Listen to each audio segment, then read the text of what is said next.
керектүү зарыл сабактардын бири болмокчу. Анткени мечитке баруунун адептери бул негизги сырткы темасы болсо, мунун көмүскөсүндө ичинде мечиттин коомдун өнүгүүсүнө тийгизген оң таасирлери туурасында болмокчу. Адам мечиттен жакшылыкты гана үйрөнөт.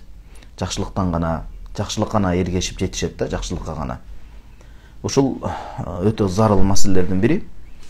Мечит оңолуунун жолу, мечит өнүгүүнүн жолу, мечит Алла Тааланы эскерип ибадат кыла турган жер үстүндөгү эң улуу дагы ыйык жерлердин дагы бири. Мына ушул мечиттердин көптүгү өтө зарыл. Албетте, ошол бүт тазалыкка, таалимге шай келиш менен биргеликте кандай эле коомдун өнүгүүсү үчүн мектептер, чоң окуу жайлар, медицина тармагына тиешелүү бейтаптар жатып дарылана турган жерлер, бейтапканалар көп, зарыл керек болгондой эле биз дагы мына ушул мечиттерге, чоң диний окуу жайларга, чоң академияларга, чыныгы илимди, билимди мындай башка нерсени аралаштырбастан, чыныгы илимге сүңгүп кирип, илимдин өзүн өнүктүрүп, ошол аркылуу дүйнөгө бир илимдин нурун чачыраткан жерлерге, жайларга биз али көп муктаж болобуз, жана бул муктаждык өтө эле чоң. Рамадан Бути устазыбыз Аллахым ал кишиден, раматылык чубак устазыбыздан ыраазы болсун, айтып атат. Араф сүрөсүнүн 31-аяты. Аллах Таала мындай деп адамзатына жар салган да. Я бани Адама худу зинатакум инда кулли масджид. Ва кулу вашрабу ва ла тусрифу иннаху ла юхиббул мусрифин. Аллах Таала намазга ниеттелип, мечитке кадам шилтеп барган адамдар үчүн кайрылып мындай деп атат. О адам баласы, ар бир мечитке баруудан алдын тазалыкка көңүл буруп, намаз окуудан, намаз өтөөдөн алдын уяттуу жерлериңерди жаап, жакшынакай тыккан иреттүү кийимиңерди кийингиле дейт да. Жана аяттын 2-нчи бөлүгү вакулу вашрабу, адалдан мээнет кылып таап ичип жегиле, оля тусрифу болгону ысырапкорчулукка жол бербегиле, сарамжалдуу болгула, үнөмдөгүлө, эч качан ысырапкерчиликке жол бербегиле. Анткени иннаху ла юхиббул мусрифин, Аллах Таала ысырапкор коомду жаман көрөт. Бөлөк бир аяттарда келет, ысырапкорчулукка жол бергендер булар шайтандын достору, анын жолун жетектеген, анын жолунун баягындай туусун кармаган адашкан адамдар болуп калат дейт. Бизге аяттын 1-нчи бөлүгү керек. Бул ошол ар бир мечитке баруудан алдын уяттуу жерлерин, намазды аураттап коет, жабылышы милдет болгон жерлерге көңүл буруп, жөн эле ал жерге чектелбестен тыкан, өзүнүн мындай бир өзүнө жарашкан келишимдүү, таза кийимдерди кийип баргыла дейт. Албетте бул аяттын алкагында эмне деген даанышмандык сырлар камтылынган, мечиттин, анда өтөлгөн намаздын, кандай бир коомдун өнүгүүсүнө кошкон салымдары бар. Мына алдыда ушул нерселерге кенен токтолобуз.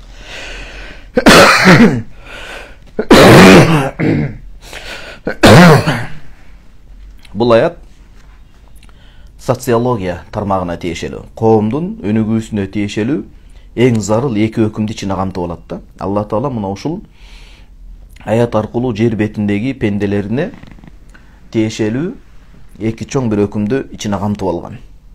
Бизге керектүү маселе 1-нчи өкүм болмокчу. 2-нчи өкүм бая сөз кылбадык, бучкай кыскача. Ысырапкорчулуктан этият болуу. Ысырапкорчулук өнүгүүдөн тыят дагы адам баласынын түбүнө жетет. Адам баласынын тагдырына жазылган шору болуп калат да, Кудай андан сактасын.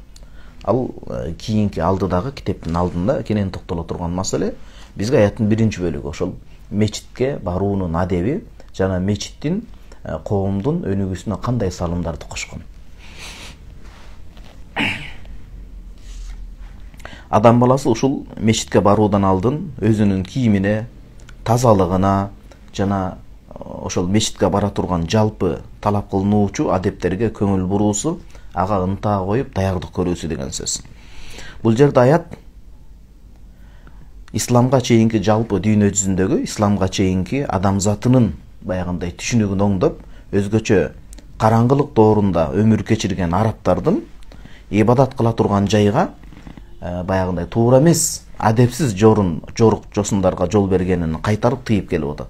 Алар илгери ошол арабтар ислам дини келгенге чейин башка коомдордон айырмаланып ибадатка кийими жок келет эле дагы. Анан ошол Кааба азыркы мусулмандардын ажылыкта, умрада баягындай таваф кылып айланып ибадат кыла турган жери бар го. Баарыбыз кыбыла катары жүздөнө турган Алла Тааланын ушул жерге карап түздөнгөлө намазыңарды карап окугула деген Каабанын тегерегине исламга чейинки ошол жердеги арабтар кийими жок келип, экинчи кезекте кан менен жанагы Каабанын тегерегин канга чылап боёйт эле. Алардын этикат ишениминде ошо курбанчылыкты 360 буттарга, айкелдерге арнап союп, ошонун каны менен гана ошол Каабаны сүйкөй турган болсок, боёй турган болсок, Кудайга үнүбүз жетет деген туура эмес ишенимде болушкан. Бул аят ошол ишенимди жокко чыгарып, ибадатка белсенип кирүүдөн алдын адам сырткы жана ички тазалыкка көңүл буруп, ага маани берип, өзүнүн кийимине чейин керек болсо көңүл буруп туруп анан киришиш керек. Демек, мечиттен үйрөнө турган эң биринчи эле сабак бул тазалык. Тазалыкка маани берген коом ал алдыга өнүгүп өсөт. Ал эми тазалыкка маани бербеген коом ал артка чөгөт. Баягы Калыгул Олий атабыздын өсөр эл деп, анан өчөр эл деген ошондой бир насыйкаттуу ырсаптарында бул нерсеге кеңири токтолуп өткөн ал киши. Аят бул жерде намазга, мечитке бара турган адамдарга жөн эле уяттуу жерлерди, жабышы милдет болгон жерлерди жаап коюуга же жөнөкөй эле кийим кийип алууга чектелип аткан жок. Балким андан дагы баягындай зарыл, учкай маселеге токтолуп атат да, мындай. Кудайдын астына бара жаткан адам, ибадат өтөйүн деп бара жаткан адам кийген кийимине көңүл буруш керек. Жөн эле кийим кийип алса болду эмес. Ал ошол мусулманчылыкта жаман бир айыпка тагылып калбай тургандай болуш керек. Ошол эле учурда өзүнүн коомунан дагы өзгөчөлөнүп калбаш керек. Өзүнүн коомуна, динге шай келген үрп-адат, салт санасына, нарк насилине дал келе турган, ошол эле учурда авраттуу жерлерин мынтип айгинелеп көрсөтүп койбой тургандай, өзүнө жарашыктуу, мындай келбетин көркүнө чыгара турган кийимди кийиш керек болуп атат. Мечитке барууда өзгөчө, мынакей ушул ажылык умрага барганда, анан ар бир жердеги курулган Алланын үйү болгон мечиттерге барганда тыкан иреттүү кийинип баруу деген сөз. Баягы Раматылык Чубак устазыбыз көптөгөн сабактарын эскерип өткөндөй, негизи эле жашоодо мусулман адам жарашыктуу, тыкан, жакшы кийинип жүрүүсү бул чоң сүннөт. Азырети пайгамбарыбыз саллаллаху алейхи вассаламдын атайын элестетиңиз, Йемен мамлекетинен жана башка мамлекеттерден алдырган сыйлуу коноктор, элчилер келгенде кийип чыгып, ошол кийим аркылуу каршы ала тургандай кымбат баага талап кылган кийимдер болгон, чепкендери, чапандары болгон берекелүү. Мусулман адам дагы ошол кийимине маани бериш керек. Албетте өтө бир ысырапкорчулукка жол бербестен, өтө жупунуу болуп кетпестен, ортолукту армап, таза, тыкан, иреттүү, жүдөбөй, кирдебей, тыкан жүрүүсү бул чоң пайгамбарыбыз саллаллаху алейхи вассалам калтырган сүннөт, ары таберек амал болмокчу.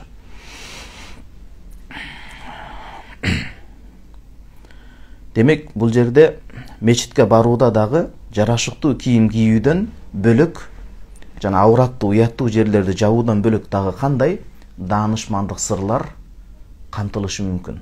Дагы кандай сабактарды алабыз? Мечит адам баласына эмнени үйрөтөт? Мечиттер көбөйгөндө биздин коомубузга кандай пайдалар келет? Даанышмандык сырлардын бири, мечитке адам жөн эле намаз окуш үчүн барбайт. Анткени Алла Таалам адамдарды, мусулман адамдарды өз үйлөрүндө бала чакасы, үй бүлөсү менен, ошол үйдө жашаган жакын адамдары менен үйдө деле окутуп, ошол нерсеге буйруп койсо болор эле.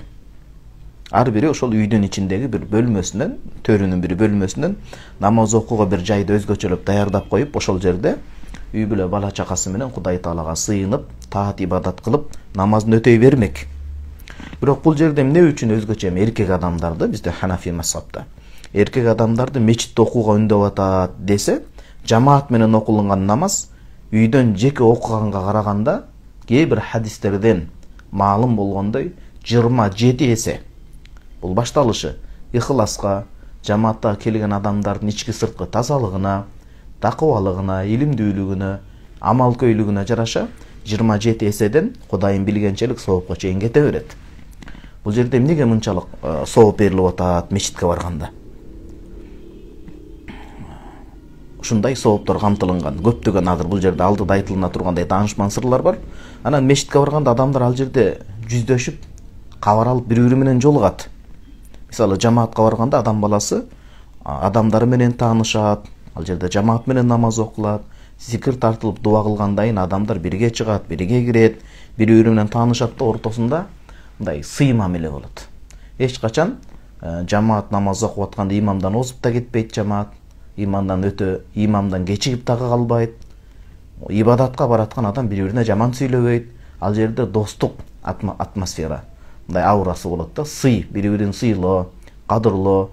Баягы көрүп жүргөн досу, жамаатка келген адамы көрүнбөй калса ал жагдайын суроо. Мындайча айтканда социология, коомдун өнүгүшүнө эң биринчи адамдар бир жүрөк, мындай бири-бирине сыйчыл, жөнөкөй, кичипейил, чындап бири-бирине күйгөн, бири-бирини сүйгөн адамдар болуш керек да. Намаз Кудай Таалага ибадат кылуудан кийин ошо эң чоң коомго тийгизген таасири адамдардын жүрөктөрүндө мээримди ойготот. Канча деген эркектер, аталар мисалы коомдун ичинде ар кандай болуп калат, беш кол тең эмес, кызыл камчы болгон, аялынан күчүн чыгарган, балдардан күчүн чыгарган эркектер болушу мүмкүн да. Андай эркектерди оңоонун же болбосо күйөөсүн итаат кыла билбеген, күйөөсүн көз килбеген аял затын оңоонун эң биринчи жолу анын жүрөгүндө мээримдүүлүк ойгонуш керек. Мечиттин коомго тийгизген таасири адамдардын жүрөгүндө ошо мээрбанчылык сыпат биринчи ойгонот деп атат. Мусулмандардын бири-бирине саламы түз болот.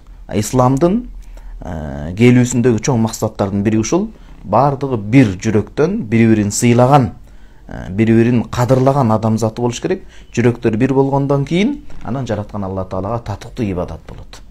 Бул баягы ислам дининдеги аалымдар, даанышмандардын айткан сөзү да. Качан жаратканга татыктуу кулчулук кылабыз, ибадат кылабыз дегенде, адамдар менен сый мамиледе болгондо дешкен. Адамдар менен урушуп, жаңжалдашып, айгайлашып, үй бүлөсү менен мындай тынч жакшы өмүр сүрө албаса, ал адам кантип жараткан Алла Таалага ынтип толук дитин буруп, көңүлүн коюп жакшы ибадат кыла алат? Жок, биринчи ошо адам заты менен болгон мамилеси тынч болуш керек. Туурабы? Ошол сыяктуу бул жерде дагы мечиттин эң чоң коомдун өнүгүүсүнө тийгизген таасири ортодогу бир туугандыкты бекемдеп берет деп атат. Жолукканда бири-бири менен ушунчалык ынак, ысык, жакшы мамиледе болот. Намаз башка жерден андай кыйын. Базарлардан көбүнчө урушуп кеткенди көрөбүз, соода түйүндөрдөн кыйын да. Ошон үчүн мечиттен ушул бир жүрөккө жылуу мамилени сиңирип, адам менен адам катары, мусулман катары мамиле кылганды үйрөнөбүз деп атат. Ошон үчүн шарияттагы факих аалымдары, баягы адал арамды тескеп, жол жобосун үйрөткөн аалымдарыбыз жамаат намазына шашылууга аябай бир көңүл бурушкан да. Жамаатка барганда фыкыхта, шариятта ушуну эскеришкен, адамдар баягы жийиркенип, адамдар мурдун чүйрүп, кыжаалатка батып кала тургандай жыттардан, ошондой нерселерди жеп же себинип келүүдөн факихтер эскертип, бул макруу болот, жек көрүлгөн амал болот дешкен. Мисалы хадистерде эскерилет, аалымдарыбыз кенен баяндайт, жанагындай туура эмес жыттуу нерселерди жеп келүү, жагымсыз жагдайга мындай бир адамдарга түшүрүп койбоо, ушул нерселерден шарият эскертип өткөн. Чеснок жеп келүү жана башка нерселерди, мисалы кимдегим өзүнүн дүкөнүнөн же болсо бир нерсе сата турган жайдан мечитке чыга турган болсо, жакшынакай кийимин кийинип, ар кандай жыттардан таза кийимин кийип, адамдарга, жанындагы адамдарга жыты менен же бир кир кийими менен көңүлүн чөктүрүп, ошол жерде бир кыжаалатчылыкка себепкер болуп калбаш керек. Эң биринчи эле ошо мечитке кирерде тазалыкка көңүл буруп, бут кийимдерди, унааларын иреттүү коюп, биз өзү жараткан Алла Таалага ибадат кылганы кирип атабыз, шашып. Бирок көчөдөгү өткөн адамдарга мындай бир ыңгайсыз жагдайды жаратып койбош керек. Аларды ыңгайсыз абалдарга кириптер кылып кыйнап койбошубуз керек. Мына ушул нерселерди айтып атат. Адамдарга демек өз намазын ойлоп эле, адамдарга зыян жеткиргени, кийими менен, сөзү менен, иретсиздиги менен, тартипсиздиги менен зыян берип койгону жакшы эмес деп атат. Анткени мечитте көпчүлүк жамаат чогулат, ошол жерде көпчүлүк жамаат чогула турган жайда тазалык, тартиптүүлүк, иреттүүлүк биринчи орунга чыгыш керек болот. Эмне үчүн жума намазында жөнөкөй намазга караганда жума намазда адамдар көп топтолот, түмөндөгөн адамдар болот. Ошол учурда гусул алып баруу эмне үчүн сүннөт болуп эсептелет? Неге жакшы кийимин кийип барсын деп айтылат? Жума намазда эң чоң майрамдардын бири болгон, ошо 2 майрамдын бири болгон Ороз айт, Курбан айт намаздарында эмне үчүн бул нерселерге кеңири токтошкон аалымдарыбыз десе, ошол көп жыйында туура эмес жагдайга себепкер болуп калбай, ал жерде тазалык болуп, иреттүүлүк, тартиптүүлүк болуп, чоң бир максаттарды ишке ашыруу үчүн жанагылар бөгөт болуп калбасын деген сөз. Эң чоң максаттардын бири ушул. Алланын сыйында, Алланын мечитинде адамдар ош жерден баш бириктирип, ынтымакка себепкер болуп, ортолорундагы ар кандай келишпестик, душмандашуу, эми инсан болгондон кийин кемчилик кетет да. Анан сөзсүз эле бир-эки нерсе үчүн араздашып кете турган болсо, өмүр бою саламдашпай, өмүр бою жамандап, аркасынан ушактап кетүү ал чыныгы ыйманы күчтүү мусулмандын сыпаты эмес. Мусулман адам баягы ата-бабаларыбыз айтат го, эки тоо жолукпайт, бирок адам кайра кездешет деп. Адам кездешет, адам жолугат, ошон үчүн баары бир мүнөздөрү, пейилдери келишпей калганда деле өтө бир чектен ашып кетпей, ортолукту кармап туруш керек. Мына ушул мечит баягында иштеги катып калган кектерди, көрө албастык, кара санатайлык, туура эмес ойлорду мына ушул мечит кадимкидей кетирип, оңдоп берет деген сөз. Ынтымакка келүүгө, ортодо мээрбандык болууга мечиттин тийгизген таасири чоң. Анткени намаз бизди ушул тазалыкка, тартиптүүлүккө, тыккан иреттүүлүккө үйрөтүп берет деген сөз. Кудай таалам берекесин берсин. Бүгүнкү сабагыбыз кыскача ушундай. Мечиттен алынган сабактар. Анан суроо жооп кетүүдөн алдын китептен сырткары да кошуп кетели. Бир туугандарыбыз мечит ошо тазалык, тартиптүүлүк, ортодогу ынтымак, ырашкерликке үндөө менен биргеликте мекенди сыйлоого, мусулманчылык диндин, шарият өкүмүнүн зарылчылыгына маани берүүнү үйрөтөт. Өлкөнү сыйлоо, мусулмандарды сыйлоо, мусулмандар үчүн күйүү, ата-энени сыйлоо, ошол тазалыкка маани берүү, жакшы окуу. Мисалы мектепке келгенде жума күнү жума намазда кандай сонун баяндар, хутбалар айтылат, Эч жерден мээрим көрбөгөн адам, таалим тарбия көрбөгөн адам мына ушул Алланын үйүнөн кандайдыр бир бекер, Кудай үчүн ыхлас коюп айтылып аткан нурлуу сөздөр, Алланын сөздөрү, пайгамбарыбыз саллаллаху алейхи вассаламдын куттуу сөздөрүнөн жүрөгүнө таасир этип, мына ушул аркылуу адам оңолот, ата-энесин сыйлай билет, окууга маани берет, үй бүлөсүнө күйүмдүү болот, өлкөсүн сыйлайт, мусулманчылыкка, андагы шариятка маани бере баштайт деген сөз. Айтып отурсак, мунун жакшылыктары бүтпөйт, ошон үчүн алдыда биз сапаттуу, жакшы дагы мечиттерге, окуу жайларга биз муктажбыз. Көп болуп кетти жанагындай деп чоочулашка эч кандай бир негиз жок. Аллах таалам баарыбызга ыраазы болсун, Аллах таалам береке берсин, ыйманыбызды күчтүү, адеп ахлагыбызды жакшы кылып, илимдүү, билимдүү, сапатка маани берген окурман мусулмандардан кылган болсун.